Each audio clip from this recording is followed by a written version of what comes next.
welcome to Find Out Nation. I'm one of your hosts, Jamie. No, I'm one of your hosts, Nicole. And we are here to talk about what happens when a nation starts fucking around and finding out.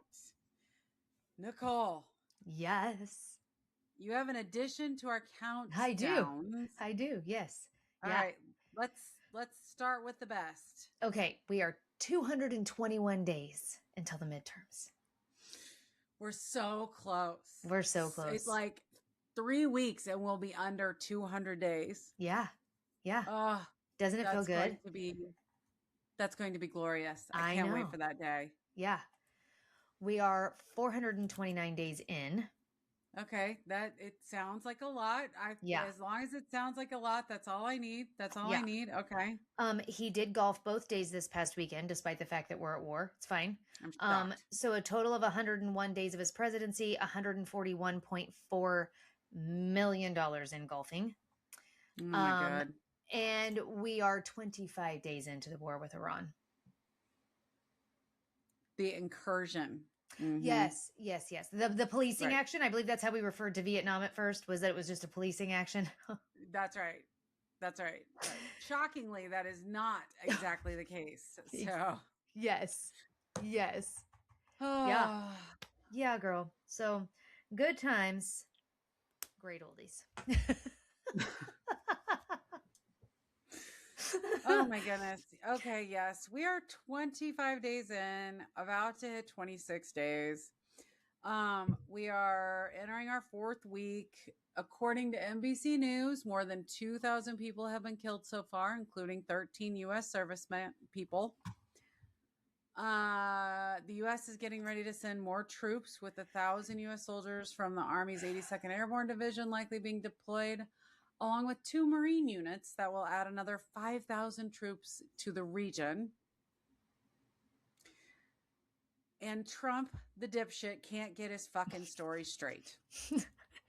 Okay, but can I just say that the toddler? He's a toddler telling a story. He really is. And the fact that I don't think any of our employers are giving us enough credit for showing up and continuing to do our jobs unmedicated at this point. Every day that I don't go into work high as a fucking kite off a gummy, my boss should be thankful for, because I really, truly, at some point in every day, feel like it's the only way for me to get through this. Is to self-medicate. I know. Like, okay. So this weekend, multiple times. So Pete Hegseth started it at the end of last week, and then Trump has repeated it multiple times. They are in talks. They're almost done. Mike Johnson said last week the war was all but over. They keep talking like they are almost done with this war. And Iran keeps saying, what the fuck? We're not talking to you. Are you talking to the dead Ayatollah? Because you're not talking to anybody here. They literally said, so Iran's central headquarters, which has a name that I cannot pronounce, and I'm not going to embarrass myself on YouTube, but they command both the regular military and the paramilitary Revolutionary Guard, said there are no talks. Lieutenant Colonel Ebrahim Zolfagari, a spokesman for the headquarters, came out and said, have your internal conflicts reached the point where you are negotiating with yourselves? Yeah. Our first and last word has been the same from day one, and it will stay that way. Someone like us will never come to terms with someone like you. Not now, not ever. And this was released on state television. It's not even like CIA shit. It's not even a hot mic moment.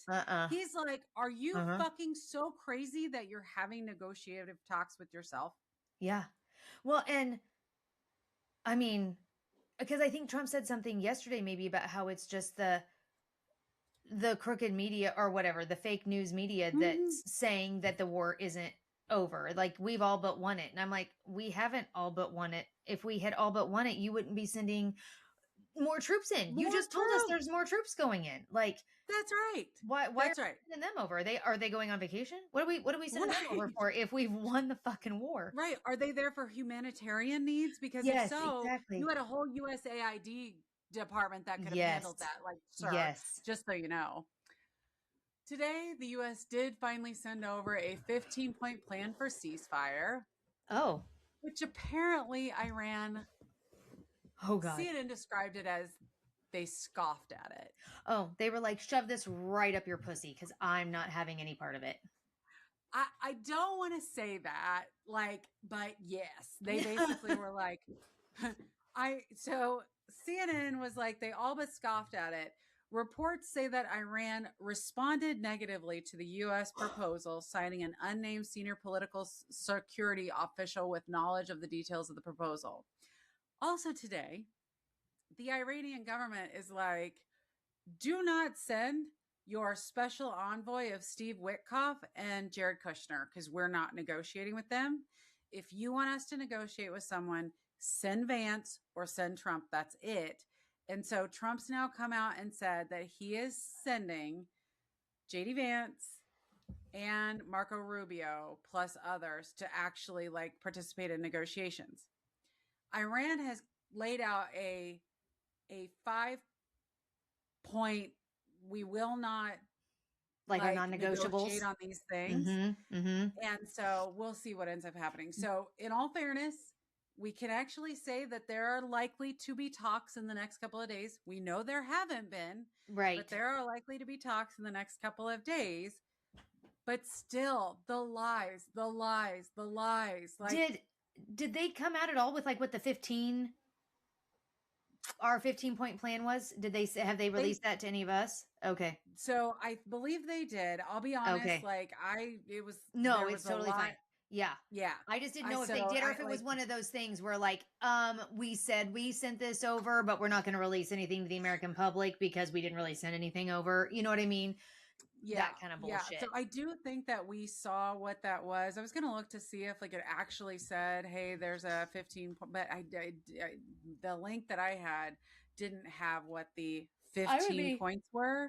Yeah. But I know that they talked about the 5 that Iran sent back over were like, you know, there's going to be no, we're not getting like, you can't do anything. I can't remember what it was. Hang on. Yeah. No, that's fine. And you don't have to look it back up. It's fine.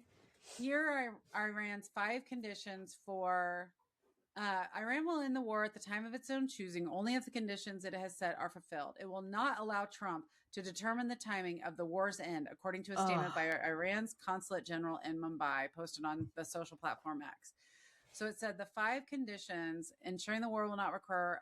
Okay, so it says all acts of aggression coming to an end, ensuring the war will not reoccur, a payment of war damages and reparations. Oh, goddamn. The ending of the war across all fronts involving all resistance groups and Iranian sovereignty over the Strait of Hormuz. Oh, Jesus Christ. I know. Which, in all fairness, if someone had fucking just completely started attacking us, we would have said the same goddamn thing. 100%. And Mr. Art of a Deal Trump, did you hear that Zelensky came out today and was talking about like their proposed like ceasefire language for between Zelensky, Ukraine and Russia, that it basically meant like Ukraine was giving up 40% of their land? Like, I tell you what, Trump has got to be. And like, what's going to be crazy is seeing the response to this. So U.S. presents its 15-point plan and it thinks that it's got this big dick. Like it's swing. It reminds me of a chihuahua barking at a fucking Doberman. Now, don't get me wrong. Yeah. I'm not saying that Iran has like this insane military presence where we should be worried. Right. But in this day and age of technology and drones and capabilities that go beyond just carrying a big fucking gun.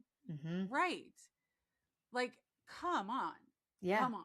Yeah. Like this shit is not just fought militarily anymore. It's not. Yes. And I mean, that's why them doing what they did on behalf of Israel has put all of us in fucking danger. Oh, 1000%. It has put us all in danger. I mean, the fact that and Iran's stance has been very clear. Like, we're not going to negotiate. Basically, the language reminds me of we're not going to negotiate with terrorists, which at this point, like, That's exactly what it Mm-hmm. feels like. Yeah. Don't get me wrong. It's not that like killing protesters in your country is Oh, yeah. anything that should be ignored, Yeah. except for the fact that like we had no business being there in the first place. Like, No. come on. Trump got his fucking ego stroked by Netanyahu and by Yeah. Lindsey fucking Well, Graham and by yeah. Pete Hegseth and by Stephen Miller over this is going to be legacy building. You have got to do Well, this. You know what I mean? Like, and I then know what you're, but what if Netanyahu is, because Zelensky says that Trump was being blackmailed by Russia. And I'm like, what if, because I think Netanyahu was featured fairly prominently in the Epstein files. I'm just curious. Like, it's a oh, conspiracy theory, don't get me yeah, yeah, wrong. yeah, yeah. But what if Netanyahu is like blackmailing Trump? Because at this point, it's the like even Trump's advisors have to be like, sir, Mm-hmm. your approval rating has never been lower. I have seen that. Have you seen that video of that lady at the pumps who's like, I voted for him 3 times. I'm the fucking Yes, idiot, I guess. Like, I yes, have seen that video over and over and over again. And like, it's clear people are yeah, like, you lied. yeah. Like, the only plausible explanation I can think of has to be that Netanyahu has something on Trump that is Just causing like Putin him. does. Yeah, Right. Right. yeah, It's the only thing I can come up with. Otherwise, you really are that stupid. And so are all the people behind you. yeah. Um, so, of course, House Republicans today announced that they are getting increasingly wary of the U.S. war with Iran. And after a briefing with Department of Defense officials on Wednesday, it left some House Republicans unsatisfied with what they were told about the objectives and length of the war effort. This is from CNN. Briefers face questions by Democrats and Republicans on the House Armed Services Committee about the Trump administration's overall strategy with the Iran war, their end game, and whether the U.S. would put military troops on the ground in Iran. But many left with concerns over what they said was a lack of clarity provided. Shocking. This is why we were screaming from the first weekend that we went to war that they needed to fucking impeach his ass, pull him all in front of I Congress. mean, This is at this bullshit. point, Tulsi Gabbard, the fact that she came out and was like, yeah, Trump gets to decide when we go to war, Mm-hmm. and now this is what this looks Yeah. like you look like such an idiot. Yeah. How I mean, how can Yeah. you throw your legacy away to look so stupid? That you just want to sit Right? there and say, like, I'm just in charge of gathering the intel and then I take it to the president and then he makes the ultimate decision. Right. Bitch, that's your whole fucking job. Is to Right. be like, here's the intel, here's what I'm advising you to do and not to do. Right. Here's what the plan should be. Mm-hmm. Here's what, like, even if Trump's like absolutely adamant, this is what we're going to do. Yeah. It is your national security advisor, it is your head of Yep. intelligence, and it is your head of the FBI that should be creating a plan that actually has a beginning and an end and a plan all the way through. And if you don't have that, you just look so goddamn like I what's worse is that everyone said it's like, yeah, you look so fucking stupid. I mean, I really think they thought this was going to go the way Venezuela went. I really think they're so goddamn stupid that they thought they would be in and out in a weekend and it'd be over. They did I guess. not. They did not expect Iran. The rest of us knew that this was what was going to happen, but they did Well, not expect Iran to be able to not only to continue fighting, but be willing to go to these lengths. so that's it. Like I don't think that they thought Iran was, because they even said, which I mean, you and I both said, how fucking stupid do you have to be? But they're like, nobody could have known that Iran Yeah. was going to retaliate. I'm sorry, what? What nation on the planet isn't going to retaliate if they have the means to do so? Indeed. And in this case, like, you are talking about a nation that is just as mentally deranged as you fucking are. Exactly. Like, how would you respond? Exactly. And like, with Russia and Ukraine, like Russia thought Ukraine was going to be over with quickly too. And 3 years later, here we are still fighting this war mostly by drones. Exactly. Because And that's it's still the blowing reality. Russia's mind every fucking day. Yeah. Yeah. So speaking of disgruntled Republicans, so we're still pissed. We're still mad that we don't have, but From Politico, state Republicans on Tuesday rebuffed a fresh attempt by Democrats to limit President Donald Trump on Iran, despite the worsening military and economic fallout from the nearly month-long war. So once again, they voted on this is the third time that they voted on a resolution that would limit the president's ability to continue running his military campaign, despite oil prices shooting up, the American public getting frustrated, blah, blah, blah. Yet again, we had one Republican on our side, one Democrat on their side. The vote, which failed 47 to 53. It's like, Jesus are we Christ. serious? We're still letting Trump just do whatever he wants for real, for real. Yeah. Yeah. 100%. He's literally going to have to die. Yeah. Because they're never going to hold him accountable. They're never going to hold him accountable. So I agree with that, but I'm curious if he did die tomorrow and JD Vance is president, would all of a sudden everything be off the table? You know what I'm saying?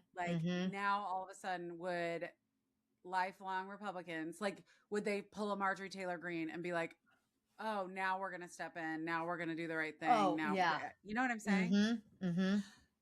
Okay. So the other major thing with this Iran bullshit is Kim Jong-un from North Korea came out and said that the United States war with Iran proves that his country made the right decision to keep its nuclear weapons. In a speech to North Korea's Supreme People's Assembly published on Tuesday, Kim accused Washington, you're going to love this. This is God. The North Korean dictator Kim Jong-un saying this.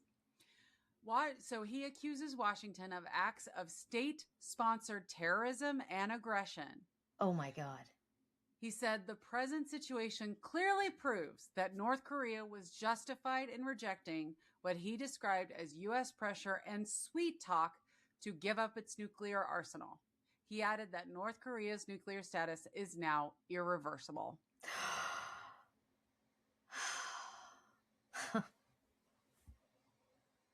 I mean, and, well, obviously we all know the dangers of a nuclear North Korea. Yes. Why wouldn't that be every country's stance? 100%. We went 100%. In unprovoked at the behest of another nation and attacked a sovereign country that had not attacked us first. Why would that not be every nation's fucking response to this? You bet your ass. If I ran a nation, that'd be absolutely my response is, well, thank God we've got a nuke because obviously someone has to be able to put this dumb motherfucker in check, especially since his own fucking government won't do it. Yep. Right. So he's gone full dictator. Someone needs to liberate the 67% of American people that are currently being held hostage by this motherfucking idiot Donald Trump. Yeah. Yes. Yeah. Oh my God. Yeah. All right. So here's the other thing. U.S. import prices increased by the most in 4 years in the month of February as energy costs surge in anticipation of the conflict in the Middle East, adding to signs that inflation in the United States is poised to accelerate in the months ahead. Core import prices rose 3% year on year, reflecting a dollar weakness, and imported capital goods saw its largest price gain since 1988. Oh my God. Yeah. Love that journey for us. Oh my God. But I thought things were so much worse under Biden. Things were so much worse under Biden. Yeah. Holy shit. So we are going to once again see record high inflation. And he's, what did you tell us, 400 days into his presidency? Yeah, for 429. Yeah.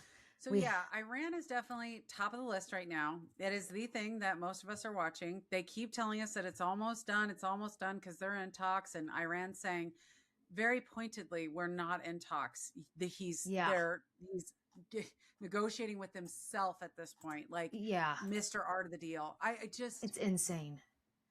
I really want to know if anyone listens to this podcast, which I'm sure they don't, but if anyone that listens to this podcast voted for Trump, I promise we won't eviscerate you. We won't eviscerate you. I've got to know how you feel right now, because you have to feel so fucking stupid at this point for falling for this shit. And right? if you don't, why don't you? Like, what is it that still resonates with you and your life that makes you feel like he was still the right decision to make? Right. Do you know what I mean? Like, it's okay to admit I got fucking bamboozled. I was falling for it. I believed it, whatever. Like, yeah. I liked it all until it affected me personally, whatever you want to say. Well, that's always what they say. That's always what they say. Okay. Woosah. So this is one more example of why people are fed up with Trump and MAGA Republicanism. Yep. We saw that this week in the Florida special elections that occurred.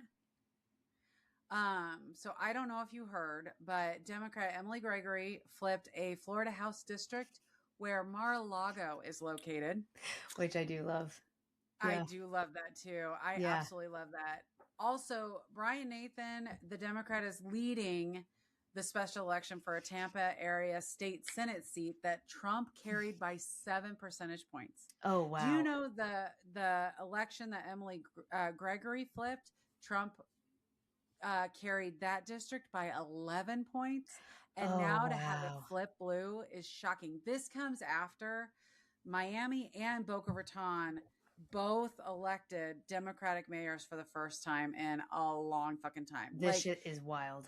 Yeah. So the point, like, to your point, so like this is from Politico. Republican anxiety has only grown further after Democrats notched surprising wins in special elections Tuesday, including a Palm Beach County district that contains the Mar-a-Lago resort where Trump lives and votes. While many in the GOP have brushed off the Democratic gains there and in other states as anomalies, private qualms are growing among the incumbents whose seat could be put at greater risk due to redistricting. We keep saying that these are kind of one-off things that haven't gone our way, said one Florida House Republican granted anonymity to speak candidly. But I'm not seeing any of the one-offs that are going our way. To talk as aggressively as some of what we've heard, there's no way to get there without significantly weakening some districts. So now, like, Florida is planning a full redistricting, just like, you know, they're doing. In Missouri and everywhere, Texas, or not wherever, yeah. That's right. So DeSantis is working on a new gerrymandering, like the mid, you know, whatever, redistricting. And there are a lot of Florida Republicans that are like, ooh, you might make it, and we've talked about this, like you might make it worse. Yeah, by fucking with it. Yeah. Yeah. Well, and this is what panicked people do. Because we've talked before, and maybe, I mean, it might have been a long time, you know, back in our first year doing the podcast, that we've talked before about how this is what they have to do in order to win elections, because their policies are not actually that popular. No. So it's the gerrymandering, the redistricting bullshit that they have to do in order to stay in power and win the elections. 1,000%. This is what they have to do to be able to stay. It's the same thing as the SAVE Act. It's the same thing as federalizing elections. Like, all of those are steps Republicans are taking to ensure they can stay in power when they absolutely know that their policies will not keep them in power, because they do shit like this. Exactly. They run on shit like prices, and then they start a fucking war, which causes all of our prices to go up. Like, come on. Yeah. Yeah.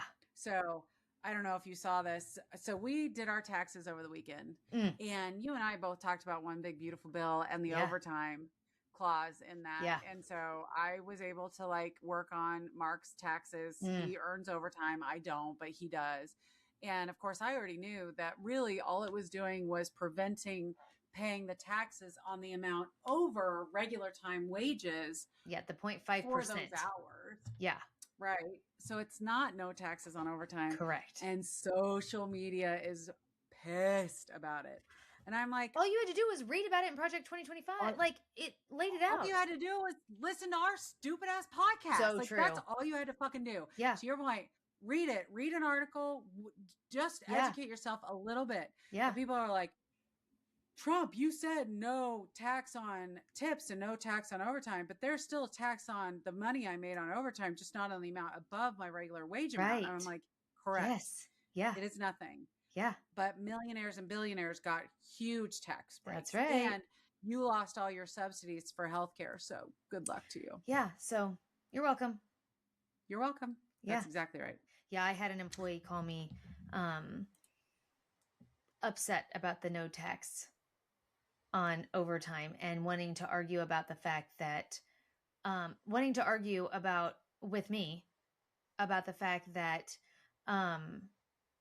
it's supposed to be on all overtime. And I'm like, it's not. It's on 0.5. You get paid 1.5 times. I said, your overtime is 1.5 of your salary. It's only on the 0.5. That's all it is. Right. Read it. You can Google it. You can read the documents. I don't work for the federal government and I don't do your taxes. So I'm not the one that's in control of any of this. And I'm not the one that can, like, if you want to vent to me, okay, it's going to go nowhere. There's nothing I can do for you. Right. You have your W-2, you have your paycheck, your last pay stub. Like, there's nothing I can do for you. It is what it is. Like, I didn't make this rule up that, I'm not sure how you want me to help you. It's only on the 0.5% and it's not really no taxes. Right. This definitely is contributing to Trump's abysmal approval rating. What is it at? Do you know what it's at? So the Reuters Ipsen poll was at 36%.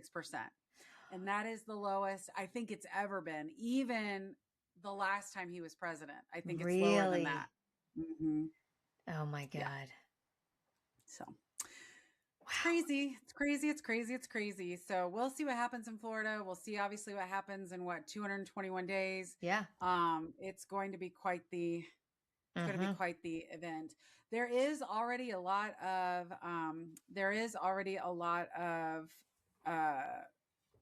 campaigning going on. You and I have heard a lot about Tallarico, especially with the Jasmine Crockett, Texas.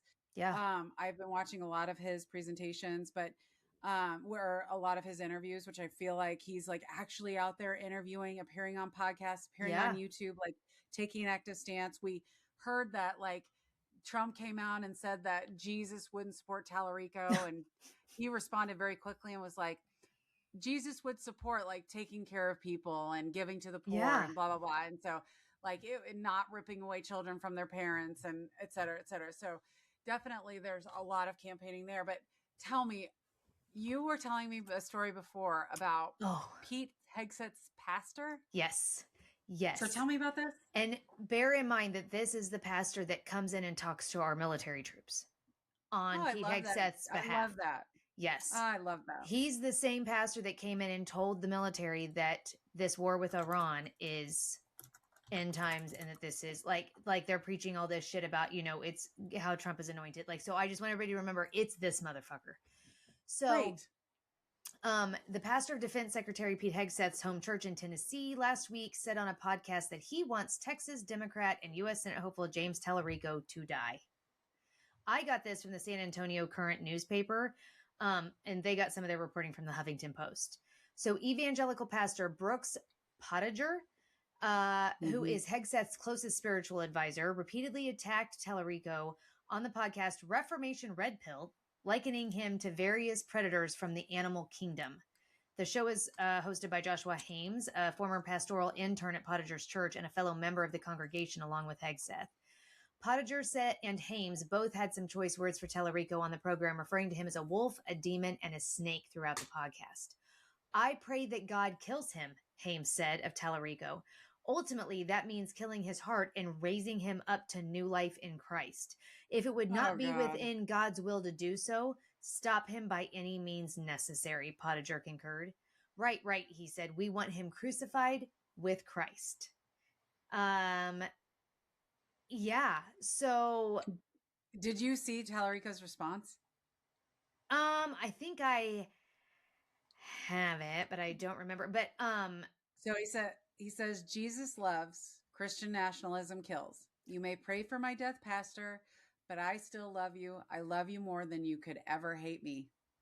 see, and this is why Tallarico's going to win. I Because know. this is why, because he can speak their language and yet be so forceful in reminding all of them, these deep Bible thumping fuckers, that what they're preaching is not Christian.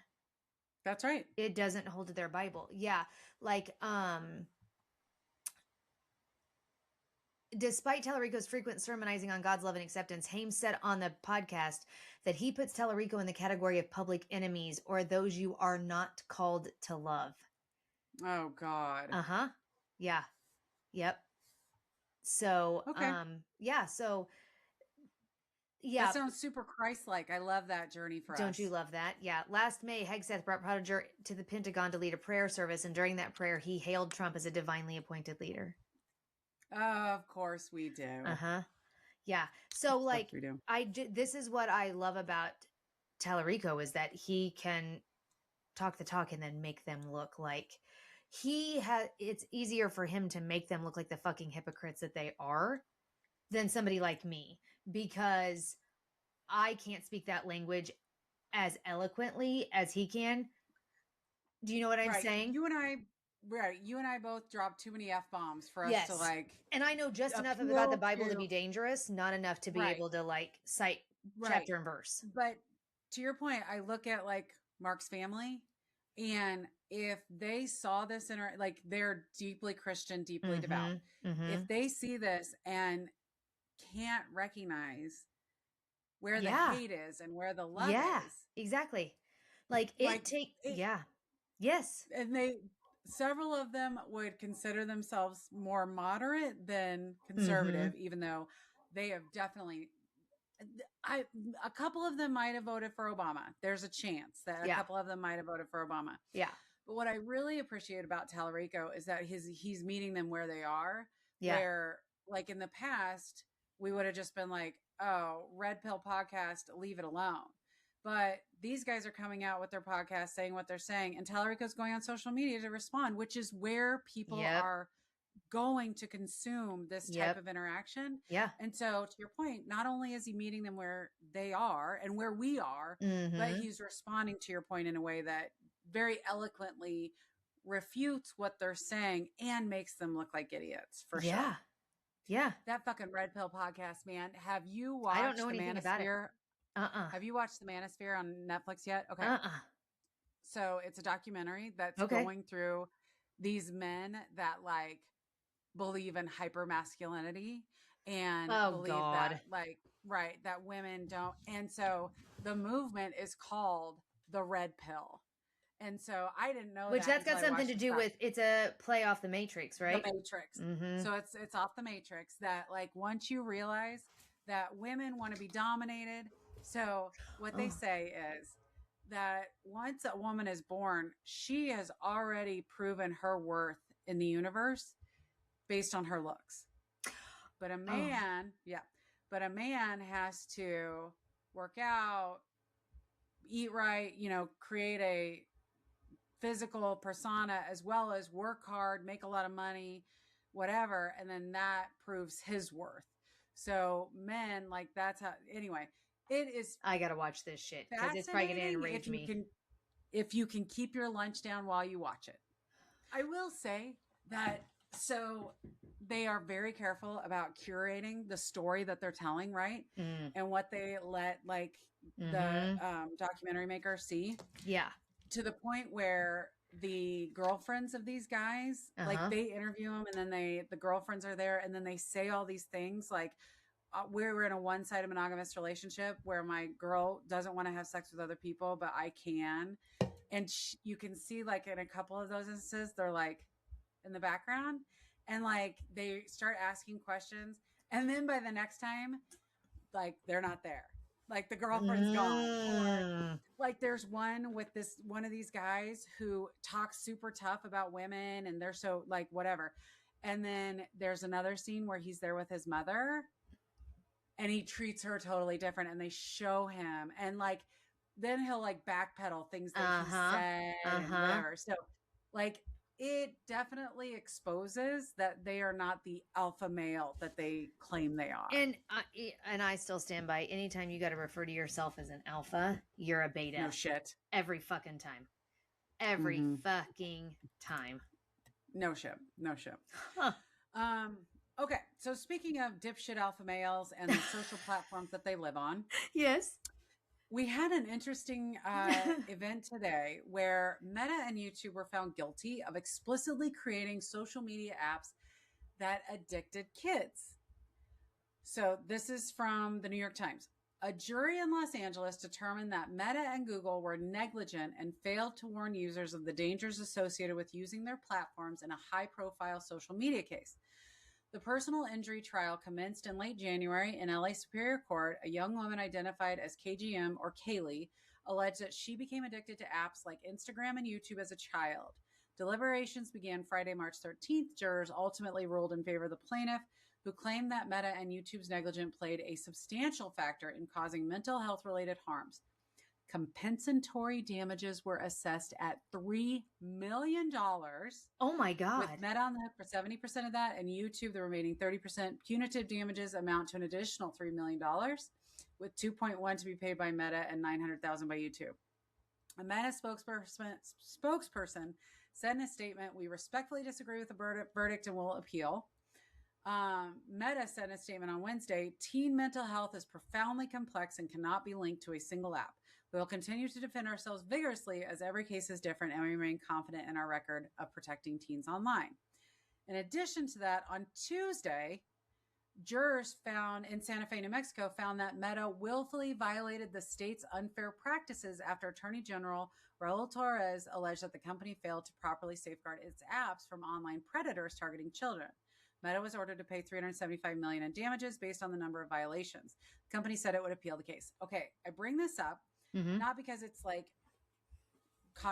whatever. I mean, Yeah. I don't know if it's controversial or not. I'm curious what your opinion is. But these are companies that paid handsomely to Trump and his campaign. And to sit front row at the inauguration, girl.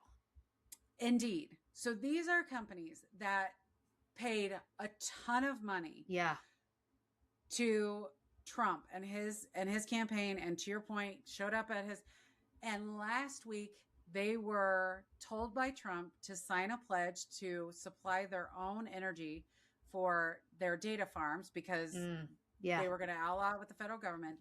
And now they are being sued for millions of dollars, and they're losing for millions of dollars of damages. Now, I'm assuming that these are going to go to the Supreme Court.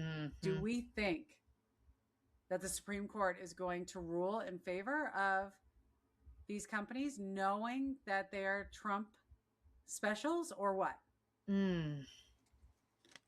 And what do you think about the lawsuits in general? Just out of curiosity, like just knowing what I've told you, knowing nothing else about them. Yeah, because I didn't know a lot about them. So I am very conflicted on this. Riley's, like, we've had talks here about just like in general social media and the dangers of social media and all that kind of stuff, you know, and I have always come back to, there is parental responsibility here as well. You are a minor in my home with an electronic device that I am determining when to give to you and how to give it to you. And there is parental responsibility. Now, I also know kids will be kids. They will figure out a way to get that shit onto their phones. They will, but you also, like, and I know, like, I resisted for as long as I could with Riley on letting her get Snapchat back in the day and letting her have, you know what I mean, social media like that. I don't think AJ still has Snapchat. Yeah, no, Riley's gotten rid of it. Yeah, Riley got rid of it, but she did have it for a hot minute.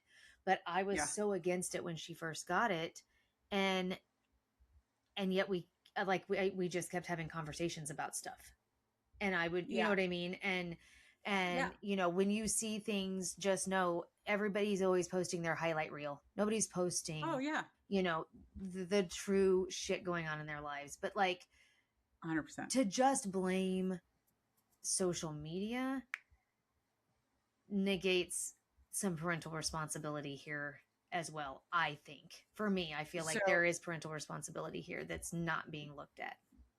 So I tend to agree.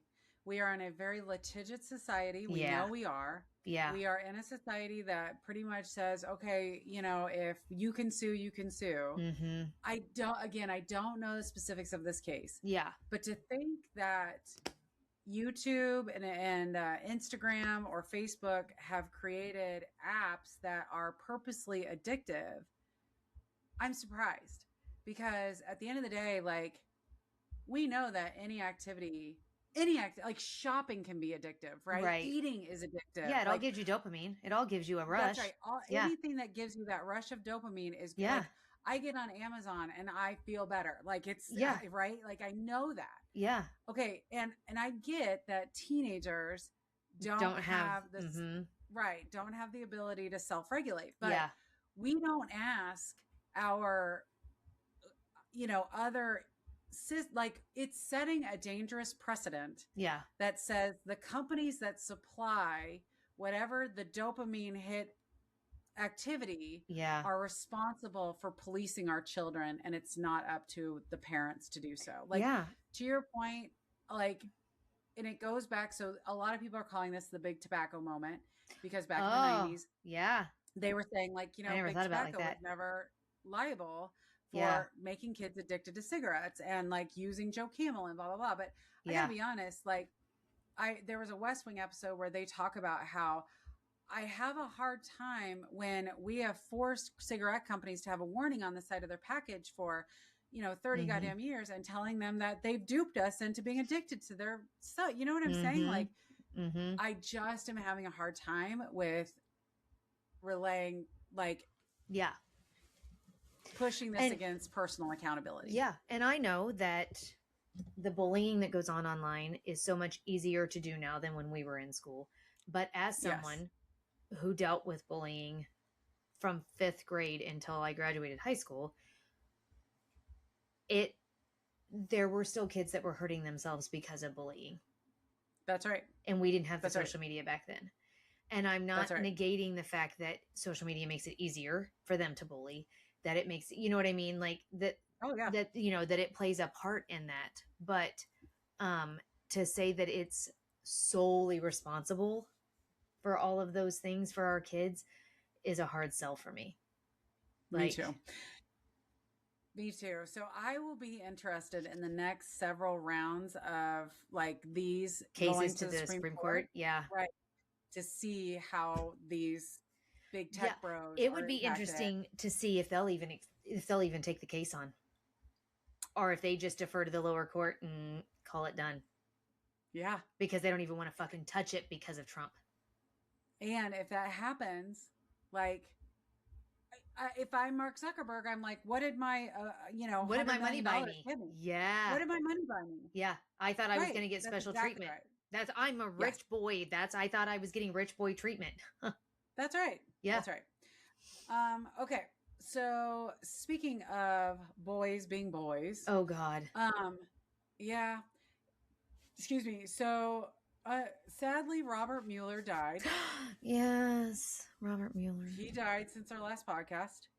Of course, for those of you who don't know, Robert Mueller was the person that investigated the Trump-Russia election interference, which I still maintain he did a bad job at, that the Russians probably did interfere with the election. But at this point, why kick a man when he's dead? Yeah. This is not the same philosophy our president had. No, not at all. So after Robert Mueller died, a True Social post came out that said, Robert Mueller just died. Good. I'm glad he's dead. He can no longer hurt innocent people. President Donald J. Trump. And when I read that, I will say, I know that I say on this podcast all the time that Trump needs to take a dirt nap. I do say that. And I do mean that. That being said, I'm saying that because for the betterment of this goddamn country, because I don't think he'll leave power any other way than through death. Yeah. And that's super concerning to me. But well, and not to mention the fact that you're on a platform of a few dozen people. Yes. I'm not the fucking president of the United States. You're not the president. And I know that like wishing ill will on other people is probably bad for my soul, as are lots of things that I do. And so Yes. I can accept that. But even when Charlie Kirk was murdered, and I despised the man, was fucking roundly horrified that he was murdered. You know what I mean? And not just because he was murdered in a very public way, but just because in general he was murdered. And Bob Mueller dying of natural cause, just dying, and then coming out and saying to everyone that you're glad for it. Like, this is why things are the way they are in our country. Why things are so divisive. Why there's like it. Yeah. They have said that death threats on members of Congress have gone up some crazy number, like 500%. Really? In the last 2 years. Hakeem Jeffries was on CNN, and when asked about the tweet, his response was, Donald Trump should keep his reckless mouth shut before he gets someone killed. Yeah. 100%. And he's absolutely fucking right. Yeah, 100%. Yep. Because the last time that he ran his reckless mouth to that point, they were marching on the Capitol. Right. That's right. Like he revels in the fact that his words can have that much power. Yep. And it just gives him the biggest fucking small baby hard on he's ever had. That's exactly right. He gets that kind of power. Yep. Small dick energy. Small dick energy. Okay. One other thing, speaking of small dick energy. Yeah. So TSA is still not being paid. Oh, yes. Despite Democrats continuing to try and bring about a bill that would get them paid. Yes.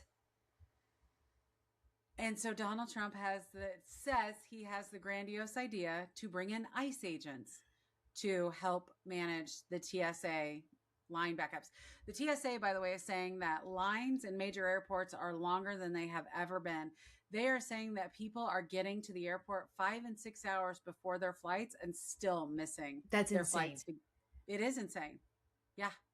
I cannot imagine And so, I think it was Jon Stewart or maybe it was Seth Meyers, but they were like, whose idea was it to bring the most trigger happy motherfuckers into a hyper environment? Yeah. And Donald Trump, they flashed him and Donald Trump's like, it is my idea. But Nicole, did you know that privatizing TSA was in Project 2025? I was just getting ready to say that. Yeah. I didn't know that. Yeah. And they want, and so this is exactly what they want. And what I think is interesting is because our airport here is not run, that's a contract and it's not through the federal government. So there are no long wait lines at KCI for TSA because, and so that's what, it's going to be, this is what they want to do. They want to privatize it. But it's because TSA is all unionized. Yep. So they can get rid of all of the unionized TSA, move it to private contractor positions. And then they're able to, because they're saying TSA agents that aren't getting paid are quitting over and over and over again. Well, yeah, because you just got to be fucking sick of this shit. You know what I mean? Well, you got to get paid. Yeah. I got fucking bills to pay. Yeah. That's exactly right. And nobody is breaking. That's the other thing, is that no one is backing down. And what I was going to say too is the Democrats keep putting forward provisions and pass this so we can get TSA agents paid and all this kind of shit. And Trump has come out and said, I will not make a deal. I will not sign off anything that is presented by the Democrats. We are not going to do this. Because what he's saying is, if you want me to sign on this, pass the SAVE Act. Yeah. If you pass the SAVE Act, I'll pass this for you. And I'm like, dude, you're fucking toying with people's lives. Yeah, well, he didn't care. Someone pointed out the other day that, this last year, they passed a bill that automatically enrolled every man over 18 years old in the draft. Or maybe it was 25 if you're, I can't remember. But anyway, it automatically enrolled you in the draft. So you no longer have to register for the draft anymore. You are now automatically enrolled for the draft. Yeah. So the government has enough information on you to enroll you into the draft but they're saying they need you to register with like 3 forms of ID for you to be able to register to vote. Uh-huh. That is what the SAVE Act comes down to. This is what is so fucking asinine. Yeah. Does everyone in America say that yes, only Americans should vote? Absolutely. Yes. Does everyone say that we should not be allowed to like mail in 15,000 votes? In fact, someone's like, there was a joke on one of my Substacks today that was like, Donald Trump says mail-in voting fraud is mail-in voting doesn't work, which is why we need the SAVE Act. The 15,000 mail-in votes that he sent in obviously didn't sway the election for what's her bucket. And so I was like, the reality is like we all know that there's no voter fraud. Like we all agree that sure, bring your ID. Like we live in Missouri. We have to bring our driver's license. Law for us to bring an ID in to vote. Yeah, fine. But I shouldn't have to bring in my fucking passport or my birth certificate. Yeah. Like, are you fucking kidding me? Yeah. Anyway. Yeah. So the TSA is still not paid. Republicans are still holding us hostage. And now we're going to introduce ICE to manage the TSA. And it's great too, because like Trump came out and I think I can't remember who it was. One of his officials came out and was like, oh, don't worry. TSA are used to using x-ray machines at the borders. Like they're my God, like experts in it. And then like the head of the TSA is like, no, we're not. We don't know how to use this. We don't know what the fuck we're doing. We don't use any of that shit. Yeah. Yeah. Go fuck yourself. We don't know anything about it. Yeah. We're just here doing security measures. Right. We're just walking around with our big guns and our big dicks out. That's it. Yeah. That's it. All right. And then the last thing that I have is that we know that the East Wing was completely demolished. Oh, yes. We know the Rose Gardens were concreted over. And ugly patio furniture put out. Those fucking tables piss me off every time I see a picture of them. They're fucking hideous. And the very last of Jackie Kennedy's garden was dismantled this week. Her pergola was removed. Trees she had planted were removed. So there is absolutely no remnant of her left. No evidence of the Kennedy garden left. So when I say he can't take a dirt nap fast enough, this is why I say that. I know. He's a despicable fucking human being, and I know. Cannot stand him. I know. So because I'm not Tallarico, and I am not big enough to say that I love him. Because I don't. I know what you're saying. Maybe if you found Jesus, you would love him. Nah. Nah. Nah. Not gonna happen. Nope. I'm not going looking for him. Yep. Not gonna happen. Okay. Well, that's all I have. Anything else on your list, Nicole, before we get to your happy ending? I don't think I have anything that needs to be like, nah, I don't think so. No. Not unless you want to talk about the commemorative gold coin. Oh, that's right. Trump is going to be on a gold coin, which is illegal. Which is illegal. It violates federal law, guys. So that's fun. So commemorating the 250th anniversary of America, the Treasury is creating what their $1 coins, gold coins. Oh, they don't know. They haven't said yet. It's a 24 karat gold commemorative coin. And they haven't come out yet and said how big it will be, but he wants it to be the biggest coin that's ever been created, of course. Because because when Kennedy has a 50-cent piece. Exactly. Because when you're running around with a small dick, everything's got to be the biggest and the best. And they haven't said yet what the denomination will be. But yeah, it violates federal law.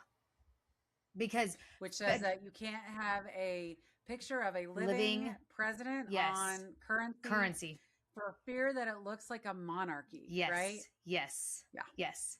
So yeah, that's great. And the way that they're getting around that is that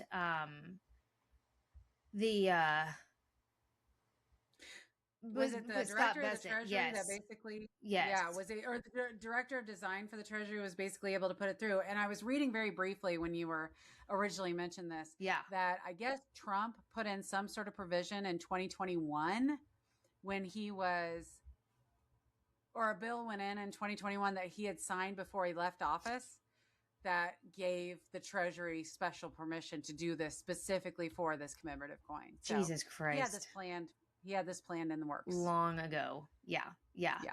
Love that. So Love that journey for us. Yes, so great. I will mention that we did not mention the Epstein files this week. There was a story that came out. Nicole had mentioned it to me about massive amounts of document shredding right after or right before Epstein was killed. Sorry, Epstein died. Yes. Yes. There were a lot of BBC interviews that came out about the disappointment, but I feel like next week, and especially the next week, we'll have a lot more coming out when Pam Bondi has to go in front of the DOJ. Pammy Joe. I mean, yeah, you're right. Pammy Joe has to go in front of the oversight committee and testify. So I do feel like we'll have probably a pretty robust podcast next time or the next time that goes over that. So we can talk about that then. Yeah. Are you ready for a happy ending? Yes. You're going to love it. Okay. Okay. So this is coming to us out of North Texas. There's an elementary school called Moss Haven Elementary School, and they have a school crossing guard, Ms. Trisha Crawford. And everybody loves her. Like everybody loves her. Okay. So her car broke down 6 months ago. She's been without a car. So she was having to take a lift to get to the school. And then when she couldn't afford the lift, was having to get up early to like get to wherever the local bus is. So, public transit, so she could get to work.